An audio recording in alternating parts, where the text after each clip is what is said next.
Is NIO the next Tesla?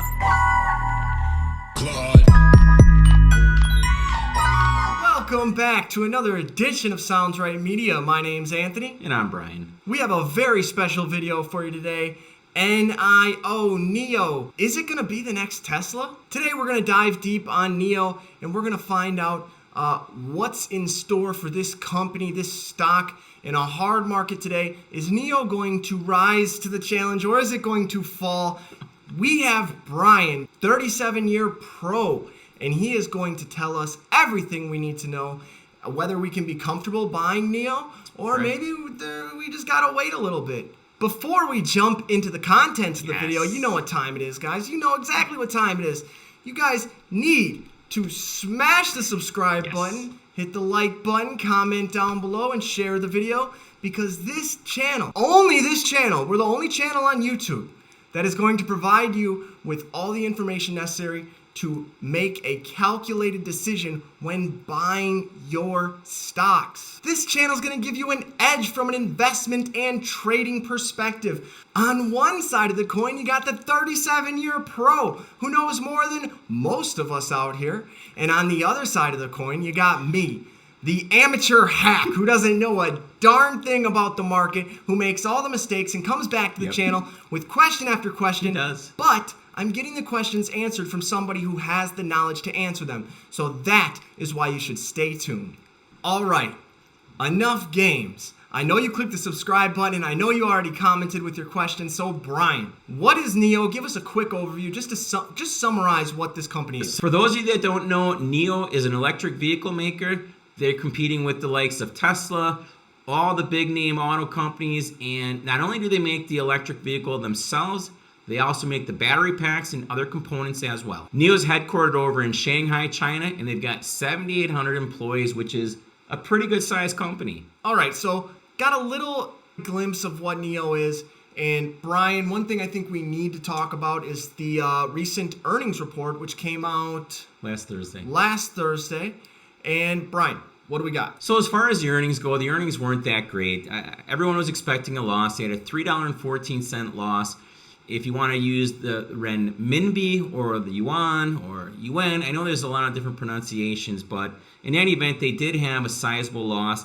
Revenues did rise, though, 482% year over year. One good thing is that they did at least issue upside guidance. If we're looking at March deliveries, they did have an increase of 373% year over year, delivering 7,257 vehicles. Now, the interesting part of that there was a suspension in production for 5 days, and that was due to a chip shortage, and I think a lot of other manufacturers are seeing that as well. They actually reported over the last couple of days, April deliveries just came out over the weekend. That was a 125% increase year over year, but it was a decline from March. So a lot of people are now looking and saying, well, hey, we've got a little bit of a slowdown, and also there was a continued chip shortage. So that's something I think we want to pay attention to as we move forward. Also, I think it's worth noting, just coming out over the weekend, they had the April deliveries, and that was less than what we saw in March, but it was up 125% year over year.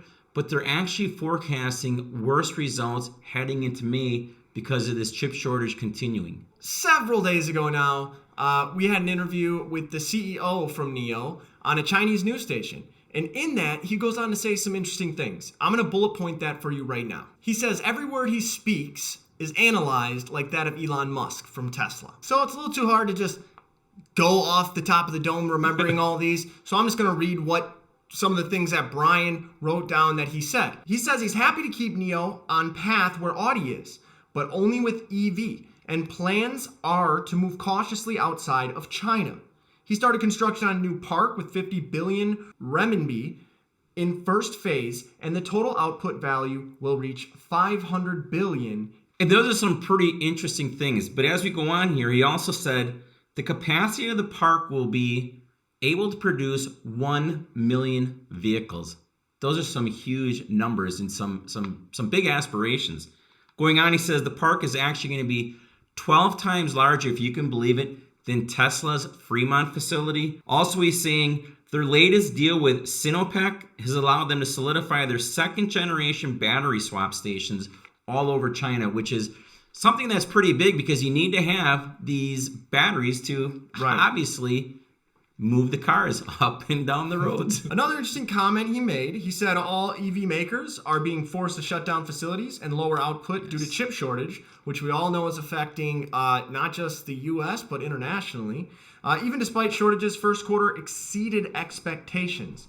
He also offered some positive comments. Q4 will be further improved. Also, the big thing that I kind of take away from this as well is that he said he sees long-term value in the stock and thinks eventually their numbers will catch up to Tesla's numbers. And he says only after investors actually see the true value of the company. Right. So I find that pretty interesting that he thinks their numbers are going to actually catch up to Tesla. So Brian, as we always like to find out, what are institutions saying about this stock? Well, it's interesting, Ant, because back in January, you had Morgan Stanley and Nomura come out with $80 targets. And obviously back then, the stock was trading in the mid to upper 50s, maybe even approaching 60. And, let's not forget, this was a stock that was trading in the $3 range in 2019. So now when we see the stock in the 50s and these guys are coming out, they're putting price targets up at 80. To me, that's an absolute joke. Why not, if you like the company, start initiating things at lower prices? Also, in the middle of March, you had Mizuho come out with an initiation on NIO, and they had a $60 price target. Recently, they've now just upped it to $65. Also, in the latter part of April, you had CLSA, one that I really don't know much about. They came out, initiated coverage, and they've got a target of 50. The interesting thing, though, just here, I believe it happened today, Bank of America cut their price target from 63 down to 60. Now, the interesting part of that is most of these firms and institutions, they never come out and want to actually say, we're going to put a sell rating on it. So I find it interesting that they dropped it from 63 down to 60. To me, that's almost kind of like they don't want to say sell, so they're just going to lower their price target. Next. And the next thing we want to kind of talk about are the statistics of the company, right? Institutions, insiders, market cap, all that good stuff. Why don't you let our viewers know a little about this? Let me just adjust these reading glasses here. The book value of NIO is $17.32. That's interesting. Yeah. Believe it or not, that's what they're telling us, so we'll go with it. They have 1.64 billion shares outstanding. And this is one of these things that I don't ever like seeing in a company with this many shares outstanding, but maybe, just maybe, we'll excuse NIO. There's also only 5% short interest, so not really a short squeeze opportunity. We're not going to get a GME on this. Insider ownership on NIO is actually pretty minute. It's only 0.53%. Yes. Now, when you compare that to a company like Tesla, Tesla's inside ownership is 20%. So NIO's institutional ownership is 37% and Tesla is 45%. All right, Brian, here's your chart for NIO. What do you got? So what do we have here with NIO? Anth always asks me, do you like it as a buy from an investment perspective? You can only have so many stocks you want to be a buyer of from an investment. So do I like NIO from an investment perspective? Maybe, but kind of in a different sort of way. I don't want to actually be a buyer just at these levels from a pure investment. What I would do, though, is if I get a nice technical setup, I could become a buyer and put it away as an investment as long as my stop's not hit. So you could call me maybe a quasi-investor in this here, but not an outright investor at current levels. Looking at the chart, we had here about 2 weeks ago, the stock break a downtrend line, as you can see through here. And what did it do? It ran into the 50-day moving average and stopped dead. And here the last 5 days, it stopped dead at the 50-day moving average.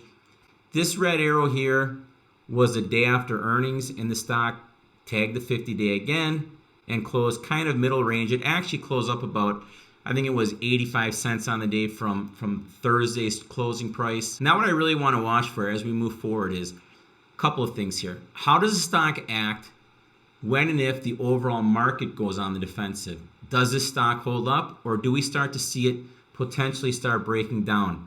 We can take a look at a trend line here going all the way back to, what is this here? The early part of March, and we can see this trend line here, and this kind of coincides with the 200-day moving average. 200-day moving average is coming in right now at 36.43. Does it break the 200-day moving average? We'll have to see. Last time it got down here, it slightly broke it, closed back above it, and then you can see going back a little further, the latter part of March, it came down and not quite tagged it, but rallied up off it.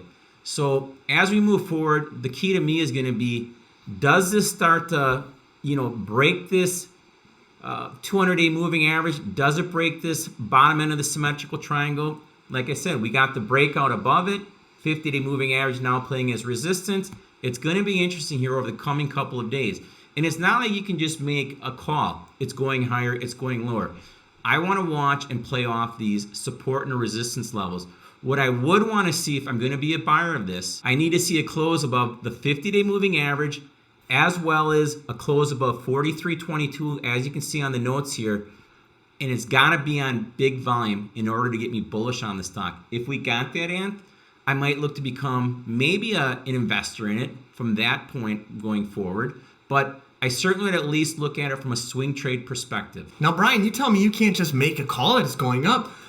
But that's what I see on YouTube. That's what they all do. They tell me that all the stocks are going up. Brian, why is this stock not going up? Well, it could be going up, but I'm not going to just say just tell me it's going to go up. I'm not going to tell you it's going to go up because that's not the way the game is played. And as you know, Ant, everybody that told you the stock was going up, guess what happened? They're all sitting destroyed in all of these names. Just like when we had Nomura and whoever else it was we referenced before coming out with $80 price targets when the stock was in the 50s. Guess what? Everybody and their mother was in there running and buying, saying, oh, look at these institutions. They're telling us it's going to 80. And guess what? Probably most people are sitting here trapped. Remember, this is a stock we were playing last summer when this thing was $3, $4, $5, $6 a share, riding it all the way up, taking big profits, letting it settle back, letting it run up again, taking more profits. Now at this point here, when I look at the chart, 50-day moving average acting as stiff resistance, 200-day moving average down below, I'm going to sit back and let the chart dictate which way I'm going to play this here. I'm not going to force a trade. That's not what we do here. We let the trades come to us. Now we're on to the final section of the video where we give our prediction or analysis, our summary. And before we do that though, I want to give factoids here that'll help you and be a more informed buyer or seller of this stock. Kind of a couple interesting ones here. 20% of California EV owners switched back to gas, citing charging site concerns. Many legacy car manufacturers publicly committed to begin transitioning away from legacy cars. So NIO as a company has a lot more than just a singular product. Do I like NIO personally? Yeah, I like NIO. It's not your typical car manufacturer. They seem to produce higher end electric vehicles, and I think there's so much potential in that going forward. Brian, what do you think about this though? Well, obviously I think electric vehicles, as you said, has growing potential. They're here to stay. Tesla's booming, we could say. Question becomes, can NIO compete with Tesla? From a long-term perspective, I think there's great value in NIO, but like any other company, Ant, they have to execute. And it's interesting, Ant, because some of these other countries are starting to talk about banning and have actual bans on the combustion engine vehicle. So I do really think electric vehicles are the way of the future, but like I said before, I'd prefer to really see a nice bullish technical pattern to get me long NIO. We've traded this here over the last year to the upside. Now I want to see something bullish come on from a technical perspective. If this here is somehow traded back down to say 15 or 20, then yeah, at those levels I'd become a long-term investor. But unless we see it down there, I'm looking at it more of a quasi-investment from a bullish technical setup. The final part of the video, the part everybody's waiting for, is this a buy, sell, hold, 10 times gain? Tell me. I just did. I'm going to wait for the bullish technical setup to get long this stock. Right now, it's sitting in no man's land. 200-day moving average down below, 50-day moving average up above. It's sitting right there. I want to look for a high volume breakout above the 50-day moving average and above that 43.25 area we talked about. Down below, we've got the 200-day. If it breaks it, who knows how low it's going to go. But it's got to come to me from a trading perspective. And as far as an investment perspective, 15 to 20, you're right. I'll be the buyer there from a long-term investment perspective. But until then, It's all going to be about the technicals. So there you have it, guys. That's our video. We hope you enjoyed all of that wonderful content. Be sure to check back for more videos in the future. Subscribe, smash, bank that subscribe button. Hit the like button, comment down below, and share the video. I'm Anthony. And I'm Brian. Thanks for joining us.